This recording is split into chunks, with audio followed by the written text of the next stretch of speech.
In accordance with the economics of allocation of scarce resources to maximum effect, SAPP aims to achieve economic prosperity and financial self-reliance for Sabah. The economic plan that we launched today serves to lay out the roadmap to a prosperous Sabah based on wealth creation for the people and empowerment for the business community. Wealth, kekayaan, must be created before it can be distributed. The engine of growth is the business community. The business community must be empowered and enabled to generate economic growth through investments, through trade, and innovation and productivity. We have to save for the future and invest in economic production. SAPP therefore has confidence that Sabah once again can become the premier state in Malaysia.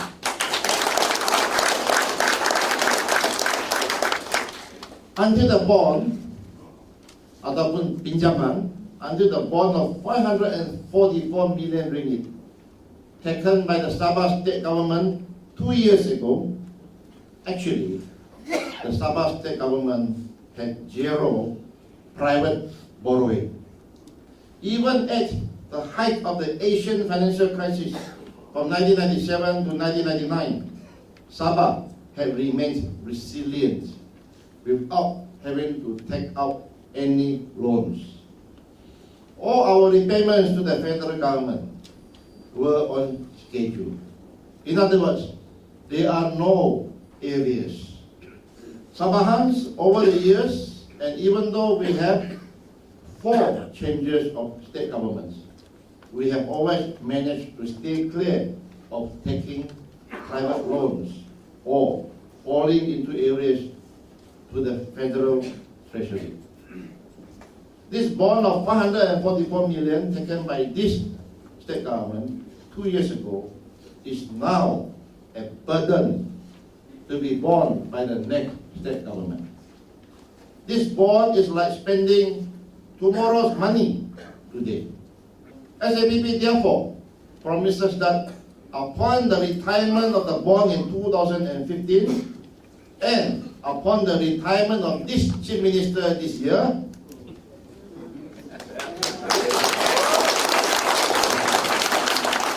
State Government of Sabah shall not take any more sovereign loans that is actually a direct risk to the state treasury.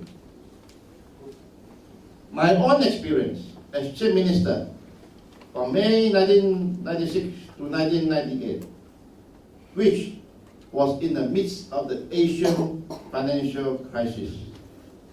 My term as Chief Minister taught me that economic resilience, ketabahan economy, is most important in sustaining a nation. For those who have forgotten, for those of you who do not know, the Asian financial crisis from 1997 to 1999, most of my term as Chief Minister was during the financial crisis. That financial crisis from 1997 to 1999, which started as a Thai baht problem, Thailand currency problem, eventually brought down the Indonesian government under Suharto, that eventually led to the independence of East Timor. So East Timor independence is directly linked to the Asian financial crisis. Korea came under IMF. Hong Kong's financial sector went into free fall. All the financial services, including the stock market. Malaysia was forced to impose currency control and recapitalize the banks and then merge the banks. One of the direct consequences of Asian financial crisis, Sabah Bank hilang, become part of Alliance Bank. These are all very real consequences. Asian stock markets and currencies went haywire. Kita punya stock market bercelaru, karang gabut. The social, economic and political impact on ordinary people was serious. China, which was only emerging as an international economic player, had to come up with $1 billion to help ASEAN countries stabilize their economies. Semua ini berlaku, saudara-saudari sekalian, sewaktu saya sebagai Ketua Menteri. Bukan saya yang buat itu krisis, dia berlaku daripada Thailand. And we have, my point here is, as a member of the National Economic Action Council, chaired by the Prime Minister, and as the chairman of the Sabah Economic Action Council, formed in every state specifically to face the Asian financial crisis, I participated in crisis management at the time.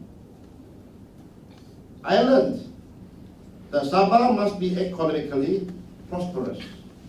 I learned that we must have huge reserves. That's why we have the Heritage Fund. That's why we will invest 100 million ringgit per year in this fund. And this fund cannot be spent by cabinet. This fund must be spent by a special resolution of the Legislative Assembly. That's where I learned that Sabah must be financially self-reliant. We have to depart from the culture of wealth distribution to a culture of wealth creation. With the support of the people of Sabah and a strong mandate for SAPP, the new government of Sabah will bring new hope and a better Sabah for all Malaysians in Sabah.